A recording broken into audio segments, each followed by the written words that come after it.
What were the Leonbergers bred for originally? They were bred to look like lions for the town of Lyon in Germany. They also were used a lot in the First and Second World Wars to haul the artillery carts. So they're strong dogs? They're strong dogs, yeah. Bubba had a harness and cart. He could do carting as well. They can haul apparently 3 times their weight. Wow.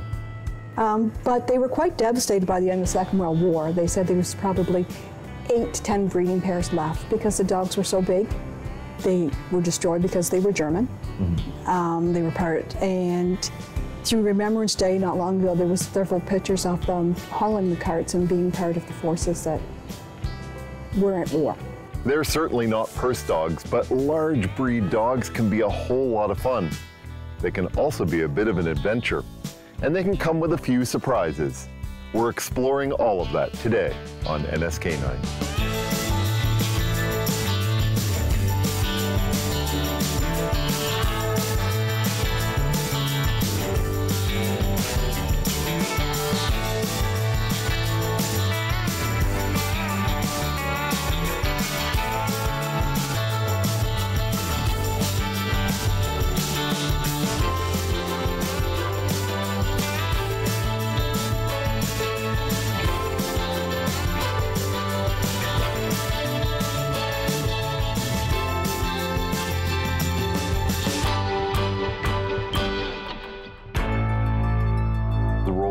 Changed over time. Their role has really changed. Now they're water rescue. They use them in South Africa to guard the sheep because they look like lions, which keeps the cheetahs away. Oh, interesting. You've had a couple of other breeds, but you hadn't had Leonberger. You did before Yogi, of course, because you had Bubba. But when you ended up with Bubba, how did you decide on a Leonberger? We had seen on the Madison Square dog shows these dogs that look like lions. And my husband Ron said, we need to get one of those. So I did the research on those and found out what a fantastic dog they were, how quiet they were, how smart they are. You know, a lot of them are therapy dogs. So I did the investigation, and breeders are hard to find. And I did find a breeder in Quebec. Through her, we took one in from Poland. And we had never seen one, touched one, anything until we had our own puppy. What surprised you most then? The way they grow, how fast they grow, and how much they give, the love that they give to people. They're just naturally that way. It does seem that most large breed dog owners speak with love and affection and even admiration for their canine companions. But imagine if a large dog came into your life at a time that you were actually afraid of dogs. I was afraid of dogs my whole life. And so get the biggest dog possible. Get the biggest dog, right? So my older daughter, total exposure therapy. He has taught me to love dogs. My older daughter wanted a dog her whole life, and I knew ultimately it would probably fall on me to walk him if she were younger having a dog. So I said, well, wait till you're grown. So at 20, she said, okay, I really want a dog. And I said, well, then you research what you want, look at the personalities, that sort of thing. And lo and behold, she found a Mastiff. And I knew nothing about how big they would grow. I just was told that they were, you know, quite calm and loving and docile. So she lives with us, ultimately moves out to be closer to university. The dog bonds with us, and she ultimately decides, okay, you're gonna have the dog. So the cliche of where the kids say, well, I'll walk him, I'll do everything. So when you realized how big Dewey was gonna get, what did you think? I was a little overwhelmed at first because she would show me pictures of dogs sitting on people, and I'd say, that can't be real. That cannot be real. The dogs were giants, right? They're this big on the couch, and the people are squished underneath them. So yeah, I was a little overwhelmed. He has sent me flying a couple of times. When you own a Mastiff, you have to be prepared to be stepped on and your feet hurt a little. We were covered in bruises the first year from all of our arms and legs from him kind of learning how strong his jaw was and learning as a puppy does not to mouth you. And yeah, there was one time I had no experiences with dogs, and I was walking him, and he found a basketball So I let him play with the basketball for a while, and then ultimately I recognized which house the ball belonged to. So I kicked it, and he went charging after it. And I went up like a kite and smacked on the pavement full body. So, you know, you learn as you go with dogs this size what your limitations are, but it's been fun. It's been a lot of fun. My husband has a side-by-side Ron, and I can't go because Yogi wants to go. And if Yogi hears a side-by-side, he's first one in the front seat, leans against it, and will drive for hours with my husband in the side-by-side. So by having a big dog, you've sort of been displaced. I have been displaced.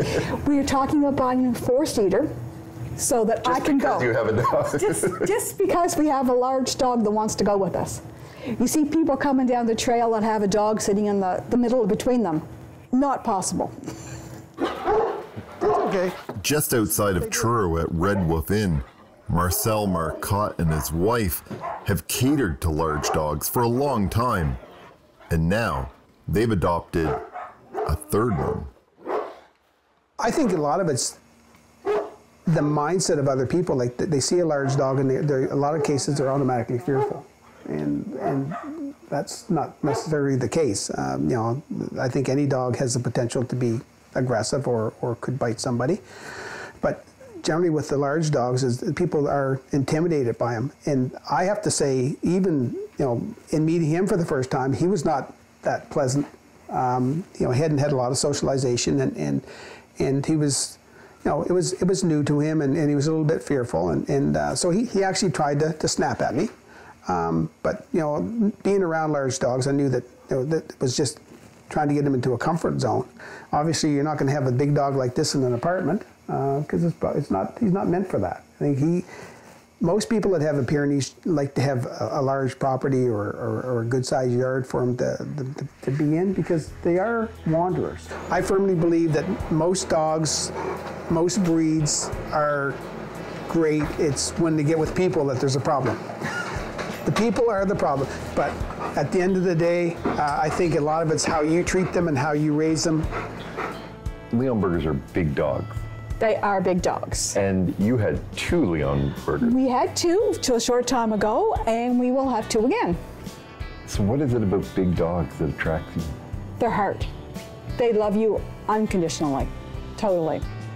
They are kind.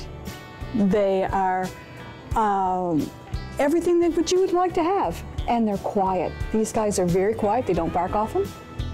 You can take them places. They're just an amazing dog.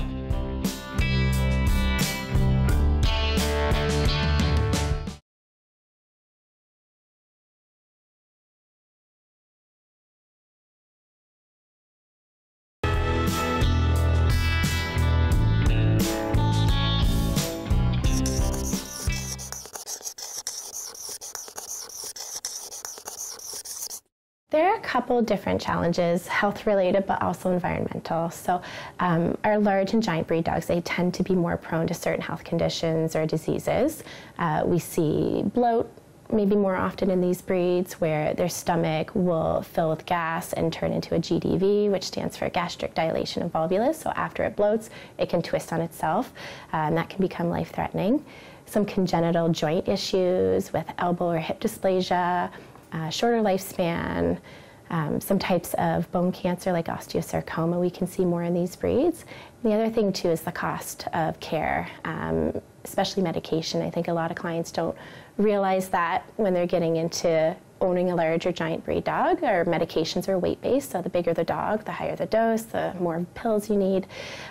So that can be pretty substantial sometimes.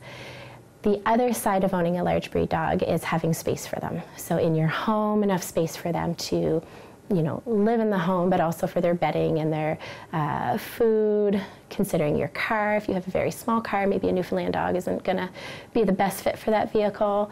Or if you have a very large vehicle that he or she has to jump up or into or out of, you might want to invest in a ramp or stairs for your vehicle. If ever anything happens with your animal, it's an emergency and you have to pick them up, you're back in the woods hiking, things like that you want to take into consideration. And there's even some, some groomers, some doggy daycares or pet sitting services. They have weight limits as well as hotels if you're traveling. So all those things are good to consider when deciding. Do you want me to throw you? Oh, Dewey. Come on this way, bud. So he loves it here. We've only been here with him for a couple of months because we were living downtown Halifax in the Roy building. With him? Yep. How'd that go? It was interesting. It was walking him downtown that was the nightmare. Yeah, we'd get literally hundreds of people stopping him on walks to pet him and ask us questions. And I kept saying I should get a t-shirt made up that says, no, he doesn't have a saddle, about 200 pounds, 12 cups of kibble a day. Okay, good. Well, there we go. That's all my questions. Because literally, those are the questions that we got every single time we'd walk downtown. And it was just kind of, on repeat all the time. But we couldn't get very far because he wanted to play with everybody and everybody wanted to pet him and ask us questions about where we got him. And yeah, it was interesting. One of the biggest ones I get is like, look at the size of that. Look at the size of his feet. I bet you he eats a lot. And one of the favorite things, especially the older gentlemen, will say, gave him a kid a couple days ago. He's good for a while. So they'll have a laugh. That's one of the biggest things is their size and how gentle they are. That size means your life takes a bit of planning when you have a large dog. My husband, as Ron, has modified a milk carton for a food dish because with these big guys, it's hard for them to reach to the ground with their chest to eat. So for when he's at his shop, he has a nice wooden one at home, but he has another one when he's at the shop that he can eat quite comfortably without bending down and without laying down. They're high maintenance though. Yeah. You have to get a bigger truck because when you drive around with two of them, they just don't fit in the normal cars. And so, you get used to having lots of dog beds. You have a bed with two dogs in it, so you're basically out of the bed and they're in the bed. So yeah, he eats a pretty good amount of food a day. We cook for him. And there's been times where, my kids would come home and they'd look in the fridge and they'd see a chicken breast and rice and all kinds of vegetables. And they'd say, oh, sweet, is this for us? And I'd say, no, I'm sorry, that's for the dog. Like he takes up a lot of real estate. And we have 3 dogs and we have a pickup truck. And we want to try and carry all 3 dogs in the backseat of the pickup truck. That's not happening.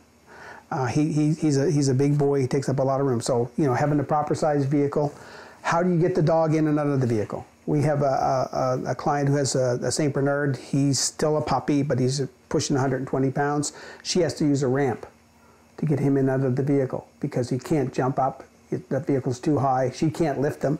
So these are things that you have to look at. The vet care. A lot of times with larger dogs, they have some more medical issues. God love them, the Bernese, it's sad to say, but we've lost 6 Bernese clients, dogs, and the oldest one was 6 years old. Oh, wow. And that's in the past year and a half. And it's just, so some of the larger dogs have issues that are congenital and it's just part of the breed. A lot of them don't live long lives, like Newfoundlands and stuff like that. They're just, they're not a 20-year-old dog. You very rarely see an older Newfoundland or, So he just turned 3. Okay, so he's still very young. He's quite young. And interesting that you asked that because Mastiffs take about an extra year in their mentality to mature. So he is still very much a puppy. Growth, it takes 2 years for them to become full grown in height, and then an additional 2 years outward so that their chests keep expanding, their head size keeps expanding. So the saying is 2 years up, 2 years out before they're completely full grown. So he's still got some growth. He might have a little bit, yeah. Which is interesting because larger dogs also don't tend to live as long as some smaller dogs. I don't want to do the sad part, but I mean, it's a quick. It's like it's an up and down, right? It's a quick curve. It is a very quick curve. But I think this is the first time I've been somewhere where the Bernese Mountain Dog looked like the small dog. Yeah. He's not an overly large one. No, I mean, it's a smaller, but still, I mean, they're not small dogs. No. not your, they're not a lap dog, and they're a working dog and a patrol dog. I don't call him a guard dog because I don't consider him to be a guard dog, but he will get up and patrol. Yeah, yeah. And from time to time, and so they're a herding dog. Yeah. Now we have there's friends of ours that just live up the road, and they actually have 2 on their farm, and they have alpacas, and they keep the bears and the coyotes and that away, and they're quite the dog. Any of the big dogs we have here are nothing but gentle giants, and this guy here epitomizes that. Like, if anything, he'll hurt you with love, because he loves to lean on your knees and your legs, and so yeah, he definitely is nothing but a love bug. So it must be hard to get stressed in this job with just being able to come out here and the people. The dog. I tell our clients, and this is not a word of a lie. They'll probably, if anybody ever responds, they'll tell you this. I tell them my favorite time of the day is from the last dog's dropped off until the first dog is picked up, because all I'm dealing with at that point in time is dogs. Because it must be a bit of a challenge with a large dog. Like, you can't just. Yeah, you can't just pick them up. Not a purse dog. It is not a purse dog. At about 80 pounds, I gave up and said, I'm not lifting him into the car anymore. I have to get a ramp. Yeah. So he has a ramp just like loading a horse into a horse wagon. And he has a horse coat for his outdoor jacket. It's literally a pony coat that we purchased, because you can't get dog coats large enough. And yeah, it's been quite an adventure with him.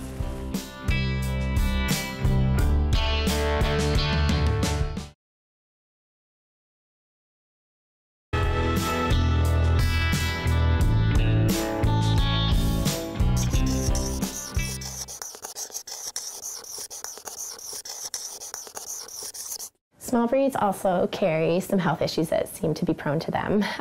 We can see, so brachycephalic syndrome is pretty common in any of our smushed face or brachycephalic breeds. They can have stenotic or narrowed nostrils or nares, hypoplastic trachea, so the width of the windpipe is a little bit more narrowed. Collapsing trachea we see a lot, where the cartilaginous rings within the windpipe are a little bit weakened, and then the membrane that sits on top, when the dog takes a breath in, can kind of collapse and just cause coughing or difficulty with exercise or breathing in certain situations. Patellar luxation is another disease we see, where the kneecaps are sliding back and forth a little bit more than they need to. Certain types of heart disease. With our really small guys too, like Chihuahuas or the teacup breeds, jumping out of an owner's arm onto the floor, jumping off of 2 steps, stepping on them. We see broken bones from time to time too. It's been a huge change. I was a cat person. Oh no, you can't, no. X. I was a total cat person. I didn't know how to read dog body language. Oh, are you going to sit? Were you just getting ready to sit? If there's an intruder or a threat, they won't bite them. They will just either come up and lean against their person to protect them, or they'll just lean and pin the intruder. But they won't harm them, which is lovely. They use their body weight. They just use their body weight.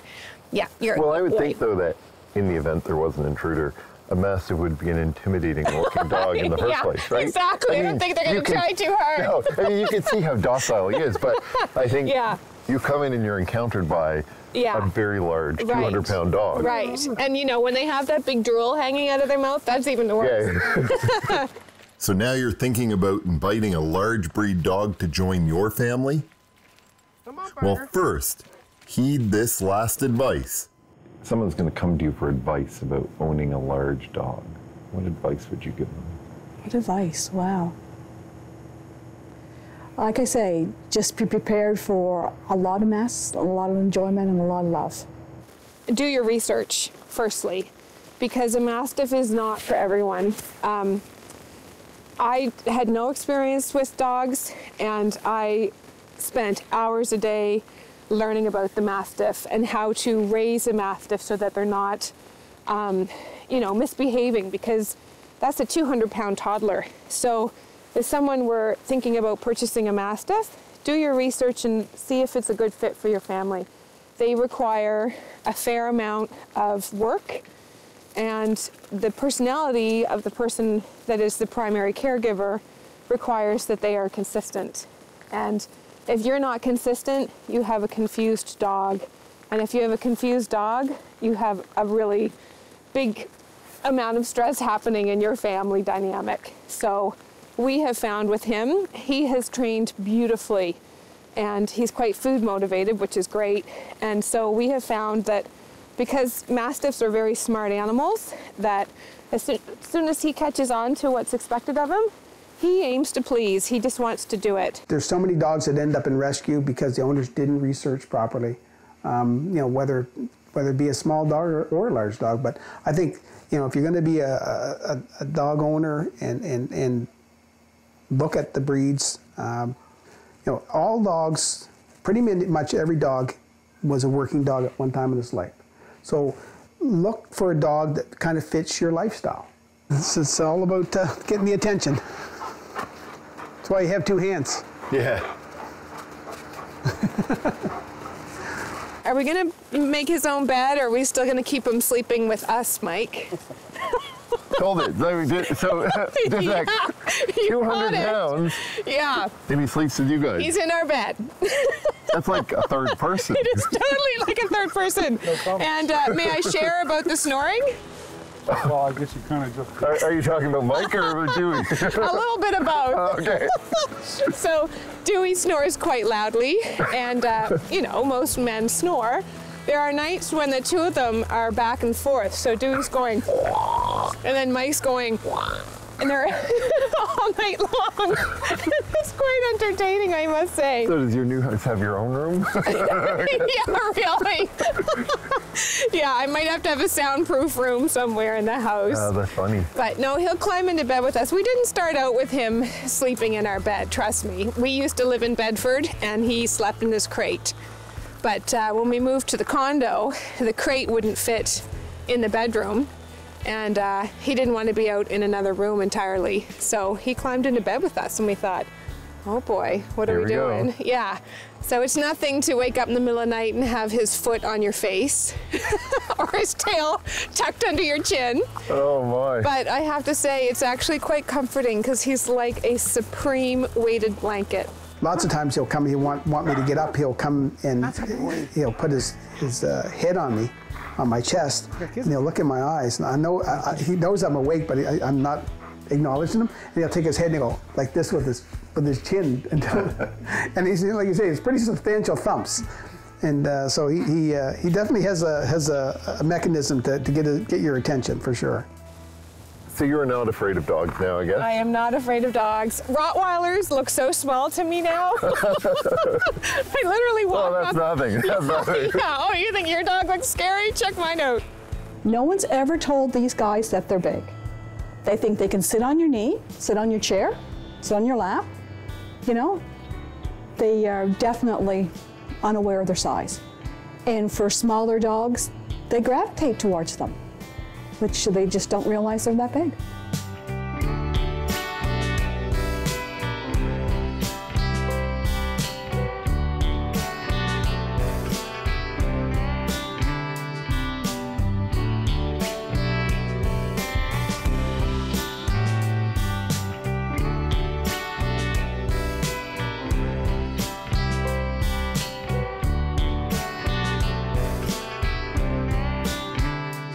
There are big dogs and there are great dogs. Great Danes, that's next week on NSK9. So Great Danes are sort of one of those dogs that people, when they think of big dogs, it's one of the dogs, right? What kind of reactions do you get when you have him around? Well, he's, like if I take him to Canadian Tire with me all the time, and if I go for 5 minutes, I'm there for an hour. Because everybody wants to see him, everybody wants to pet him, everybody just wants to ask questions about him because he's just so, you don't see a lot of Great Danes around, and plus he's just so gentle, and everybody's just amazed to see him and think that he's that big and so easy to get along with.